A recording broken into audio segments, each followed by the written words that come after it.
Hello friends, welcome to the my YouTube channel CKP classes with माधुरी।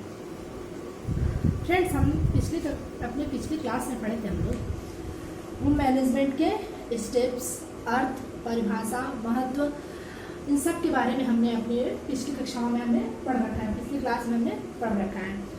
अब हम पढ़ेंगे गृह व्यवस्था के उत्प्रेरक तत्व, मोटिवेटिंग फैक्टर्स ऑफ मैनेजमेंट। ये क्या है? उत्प्रेरक तत्व क्या है? जैसे हमने पहले देखा है बचपन में, अपने दादा दादी, मम्मी पापा, टीचर्स जो कविताओं, कहानियों, उत्प्रेरक प्रसंगों, महापुरुषों की जीवनी के बारे में बताते हुए बच्चों को अच्छा कार्य करने के लिए प्रेरित करते थे। जैसे प्रेरणा देते थे कि बच्चा ये अच्छा कार्य है, ये बुरा कार्य है, आप अच्छे बुरे में भेद बताना, सत्य असत्य में भेद बताना, इन सब बारे में पहले हम अपने बचपन में देखते थे कि दादा दादी, अपने हमारे टीचर, हमारे मम्मी पापा सब बताते थे हमको। वो हमें उत्प्रेरक करते थे, प्रेरणा देते थे कि बच्चा ये अच्छा कार्य ये नहीं, ये करना चाहिए, बुरा कार्य ये नहीं करना चाहिए, इन सब के बारे में अंतर बताते थे। उसी प्रकार हमारे गृह व्यवस्था में किन किन कारणों से हमारी गृह व्यवस्था प्रेरित होती है, किन किन कारणों से हमारी गृह व्यवस्था प्रेरित होती है, हम इसका अध्ययन आज करेंगे। गृह व्यवस्था में भी हमें अपने उद्देश्यों की प्राप्ति के लिए उत्प्रेरक तत्वों की आवश्यकता होती है, जो हमको समय समय पर प्रेरित करें। जो हम गृह व्यवस्था में अपनी योजनाओं को बनाते हैं, जो कार्य करने की हम योजना बनाते हैं, कोई भी कार्य करते हैं, मतलब उसमें हमको समय समय पर प्रेरणा देने के लिए हमें उत्प्रेरक तत्वों की आवश्यकता होती है। जैसे मान लीजिए जीवन में कितनी भी परेशानी हो, हमारे जीवन में कितनी भी परेशानी हो, अगर कोई आकर आपसे कह देते हैं कि नहीं बेटा सब ठीक हो जाएगा, ऐसे छोटी मोटी उदाहरण से बता रहे हैं कि थोड़ी सी अगर परेशानी हो, अगर आप अपने लक्ष्य से विचलित हो रहे हैं तो कोई आपको अगर मोटिवेट कर देता है तो हमको ऐसा लगता है कि चलो हम भी कर सकते हैं, कोई मतलब बड़ी बात नहीं है, हमको थोड़ी सी उम्मीद मिलती है, आशा की किरण मिलती है, और वह कार्य हम बिल्कुल कर सकते हैं और करते भी हैं, उसके लिए हम प्रयास करते हैं। हमारे मूल्य का उद्देश्य क्या है? जो हमारा उत्प्रेरक तत्व है, उसका उद्देश्य क्या है? एक सुखद और संतुष्ट जीवन प्रत्येक व्यक्ति की कामना होती है। जैसे एक सुखी जीवन, संतुष्ट जीवन प्रत्येक व्यक्ति की कामना होती है। गृह व्यवस्था भी इसी लक्ष्य की प्राप्ति के लिए की जाती है। गृह व्यवस्था में कोई भी कार्य हमें अपनी संतुष्टि के लिए और सुखद जीवन के लिए ही की जाती है। कोई भी कार्य हो, हम अपनी संतुष्टि प्राप्त करने के लिए ही तो करते हैं। इतना कार्य आयोजन करते हैं, संगठन करते हैं, नियंत्रण करते हैं, मूल्यांकन करते हैं, तब जाके तो हमको लक्ष्य की प्राप्ति होती है, तो दिन हमको संतोष मिलता है। गृह व्यवस्था को भली भांति बनाए रखने के लिए प्रायः हमें कई निर्णय लेने पड़ते हैं। हमें कई प्रकार के निर्णय लेने पड़ते हैं। गृह व्यवस्था को भली भांति सुचारू रूप से बनाए रखने के लिए हमें कई प्रकार के निर्णय लेने पड़ते हैं। ये निर्णय प्रत्यक्ष तथा अप्रत्यक्ष दोनों रूप से कुछ विशेष प्रकार के तत्वों द्वारा निर्देशित होते हैं। विशेष प्रकार के तत्व मतलब कि उत्प्रेरक तत्व, जैसे लक्ष्य, मूल्य, लक्ष्य और स्तर। वे ही विशिष्ट तत्व मोटिवेटिंग फैक्टर का मतलब उत्प्रेरक तत्व कहलाते हैं, जो मूल्य, लक्ष्य और स्तर होते हैं। ये मूल्य, लक्ष्य, स्तर एक दूसरे के पूरक होते हैं। ये मूल्य, लक्ष्य और स्तर एक दूसरे के पूरक होते हैं। हम थोड़ा सा ऐसे समझेंगे। ऐसे मान लीजिए, ये इससे प्रेरित होता है, ये इससे प्रेरित होता है, ये इससे प्रेरित होता है, ये इससे प्रेरित होता है, ये इससे प्रेरित होता है, ये इससे ऐसे होता है। तीनों एक दूसरे के पूरक हैं, तीनों एक दूसरे से प्रेरित होते हैं। लक्ष्य और स्तर एक त्रिकोण के 3 बिंदुओं की भांति हैं। 3 बिंदु, ये 3 बिंदुओं की भांति है, जिनके केंद्र में मूल्य निहित होता है, जिनके बीच में मूल्य निहित होता है। मूल्य से ही लक्ष्य एवं स्तर का जन्म होता है। मूल्य से ही लक्ष्य एवं स्तर का जन्म होता है, परंतु एक स्वतंत्र रूप में। मूल्य, लक्ष्य और स्तर एक दूसरे को प्रभावित करते हैं। मूल्य, लक्ष्य और स्तर एक दूसरे को प्रभावित करते हैं। अब हम इनका एक एक करके अध्ययन करेंगे। जैसे पहले मूल्य का, फिर लक्ष्य का, फिर स्तर का। हम लोग एक एक करके इसके बारे में जानेंगे। पहला क्या है? मूल्य, वैल्यू। पहला क्या है? वैल्यू। मूल्य क्या है? अपने हम दैनिक जीवन में मूल्य का प्रयोग बोलचाल में बहुत बार देखने और सुनने को मिलता है, बहुत सारे तरीकों से। जैसे मान लीजिए हम कोई सामान खरीदने जा रहे हैं, वो 10 रुपए का है, तो हम उसको 10 रुपए देकर हम उसको प्राप्त करते हैं, तो उसका मूल्य हो गया। कोई भी सामान हो वो उसका मूल्य होगा। परंतु गृह व्यवस्था में, होम मैनेजमेंट में इसका भिन्न तत्व के रूप में, परंतु गृह व्यवस्था के उत्प्रेरक तत्व मूल्य के रूप में, मूल्य की बात करें, अगर मूल्य की बात करें तो यह पूर्णतः भिन्न है, मतलब बिल्कुल अलग है। उस मूल्य से ये मूल्य बिल्कुल अलग है। यह मूल्य अनिश्चित एवं अमूर्त में विद्यमान होते हैं। अनिश्चित एवं अमूर्त में विद्यमान होते हैं। ये मूल्य मानवीय व्यवहार को प्रेरणा प्रदान करते हैं। मूल्य सामुदायिक भी होते हैं, व्यक्तिगत भी होते हैं, सामाजिक भी होते हैं। मूल्य एक पॉइंट है, मूल्य जीवन में रीढ़ की हड्डी के समान है।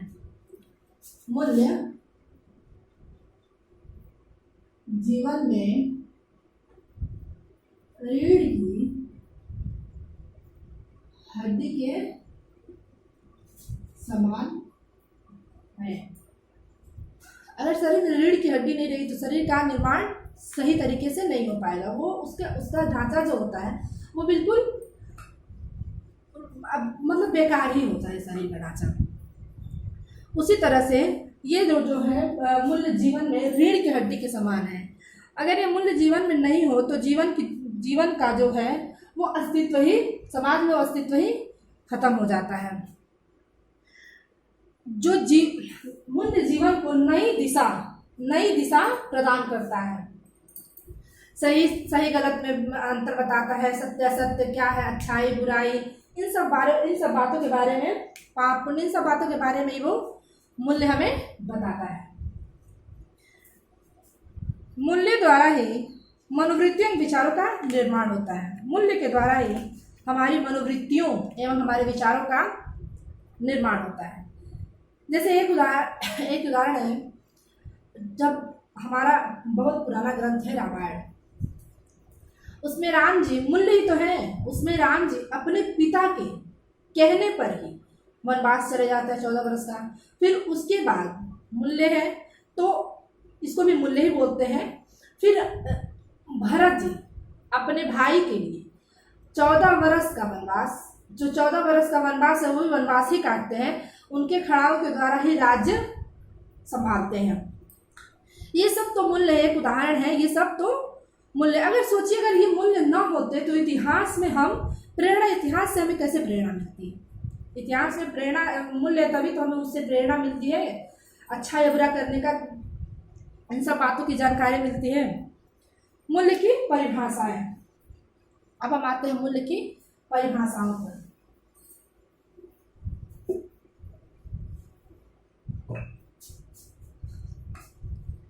निखिल एवं डार्सी साहब ने कहा है कि मूल्य मानवीय व्यवहार को प्रेरणा प्रदान करने वाला तत्व है। यह विभिन्न विकल्पों के मध्य बुद्धिमत्ता पूर्वक चयन करने को संभव बनाता है। जैसे मान लीजिए मूल्य कह रहा है कि मूल्य मानवीय व्यवहार को प्रेरणा प्रदान करने वाला तत्व है। यह विभिन्न पहलुओं, अच्छा बुरा, पाप पुण्य, सत्य असत्य, इन सबके बीच बुद्धिमत्तापूर्ण चयन को संभव बनाता है। इन सबके बीच हम किस चीज का चयन करें, वो बुद्धिमत्तापूर्वक चयन करने का बताते हैं। एक है फ्रांसिस एम मार्गवी के अनुसार, उन्होंने कहा है कि मूल्य वह आदर्श स्तर है जिससे मनुष्य किसी कार्य के दौरान विभिन्न विकल्पों के चुनाव की क्रिया में प्रभावित होता है। विभिन्न विकल्पों के चुनाव की क्रिया में प्रभावित होता है। तीसरा कहा है लेविस मम्फोर्ड के अनुसार, इन्होंने कहा है कि मानव का प्रमुख प्रयोजन मूल्यों का सृजन करना एवं उन्हें संरक्षित करना है।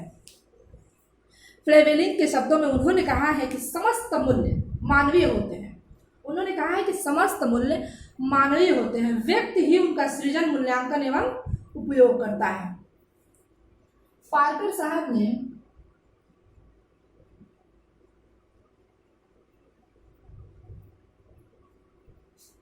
मूल्य के निर्धारक तत्वों के बारे में बताया है।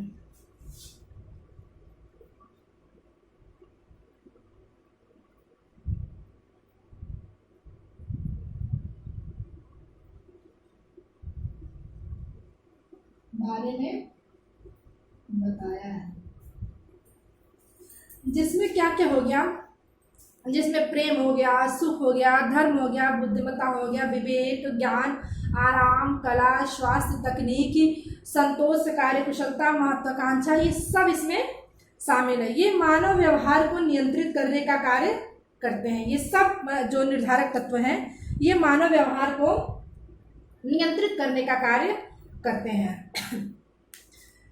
मूल्य की विशेषताएं क्या है? मूल्य की विशेषताएं,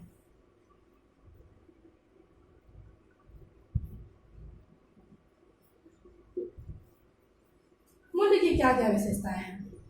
मूल्य व्यक्तिगत होते हैं, मूल्य अस्थायी तथा अस्थायी दोनों होते हैं, मूल्य ऐच्छिक एवं संतुष्टि प्रदान करने वाले होते हैं, मूल्यों में स्वनिर्माण एवं विकास करने की योग्यता होती है, मूल्य निर्देशात्मक होता है, वह व्यक्ति को कार्य करने की प्रेरणा भी देता है, मूल्य संस्कृति के परिचायक होते हैं, मूल्य व्यक्तिगत निर्माण में सहायक होते हैं, मूल्य धनात्मक एवं ऋणात्मक दोनों ही प्रकृति के होते हैं, मूल्यों को नापा व अध्ययन किया जा सकता है, मूल्य सामान्य तथ्यों पर आधारित होते हैं तथा स्थान, माहौल और परिस्थितियों के अनुसार परिवर्तित होते जाते हैं। मूल्य के कितने प्रकार हैं? मूल्य के कितने प्रकार हैं? मूल्य के कई प्रकार हैं, मतलब कई विद्वानों ने अपने अपने तरीके से मूल्य का वर्गीकरण किया है। एक है प्रभुत्व के आधार पर,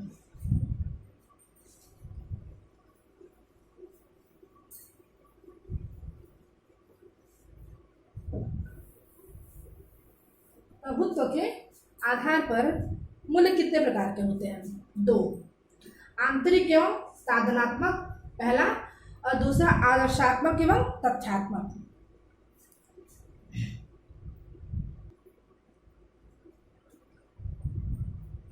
प्रभुत्व के आधार पर उत्प्रेरक तत्वों का वर्गीकरण, मूल्य का वर्गीकरण, आंतरिक एवं साधनात्मक मूल्य, आंतरिक एवं साधनात्मक मूल्य, आदर्शात्मक एवं तथ्यात्मक मूल्य। आंतरिक मूल्य क्या है?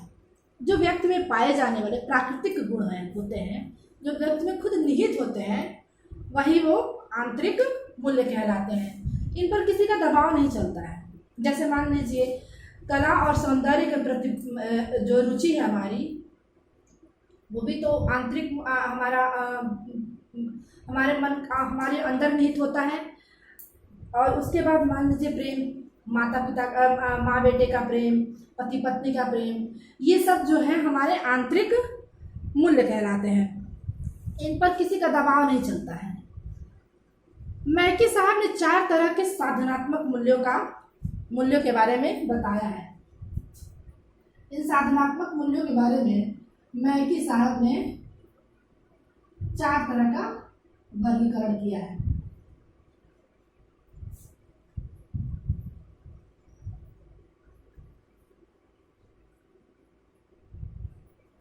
पॉस, POSE, ये इसका शॉर्ट फॉर्म है, POSE।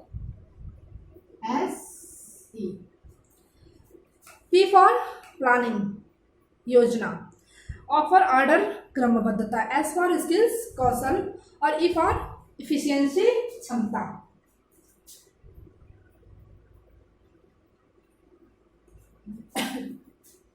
ये हो गया योजना, ऑर्डर,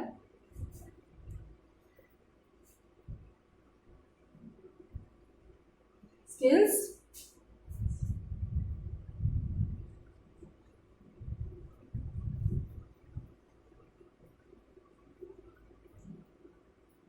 इफिशियंसी। इन्होंने इनको 4 भागों में बांटा है साधनात्मक मूल्यों को, योजना, क्रमबद्धता और कौशल एवं क्षमता।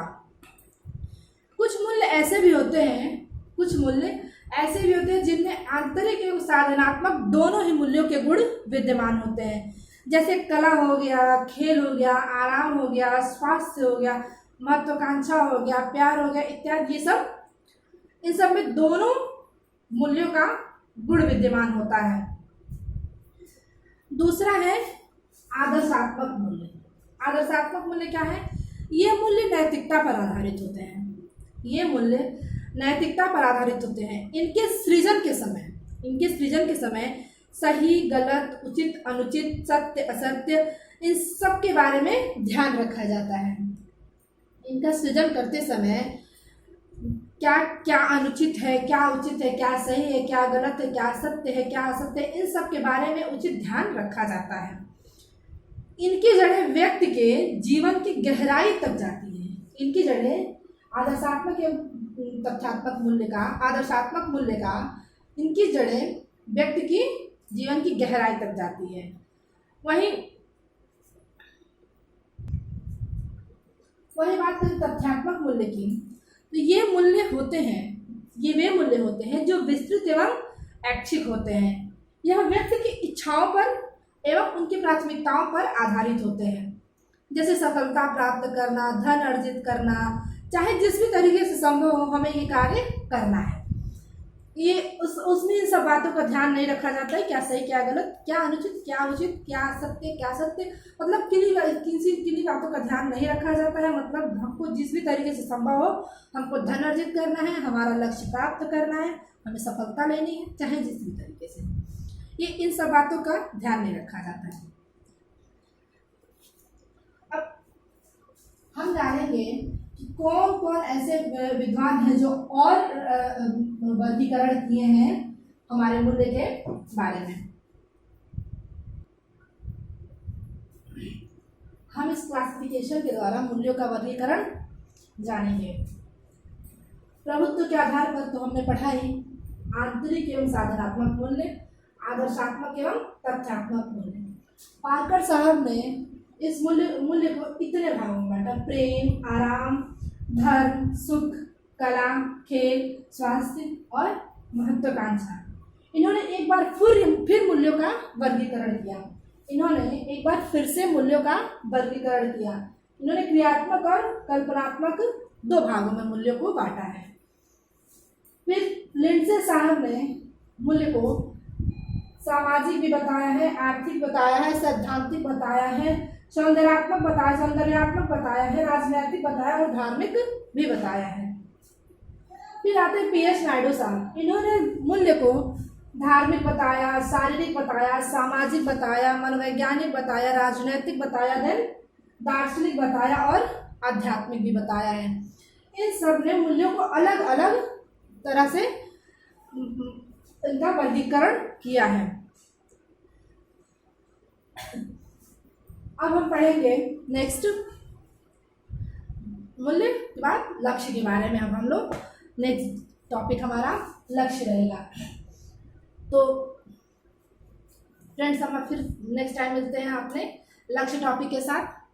प्लीज़ मेरे वीडियो को लाइक, सब्सक्राइब एंड शेयर करिए। अगर कोई भी थोड़ी सी भी कहीं गलती समझ में आ रही हो, अगर लग रहा है कि मुझे ये बताने में थोड़ा सा दिक्कत हो रहा है, तो आप प्लीज़ कमेंट में एक बार मेंशन कर दीजिएगा। हम उसको सुधारने का प्रयास करेंगे।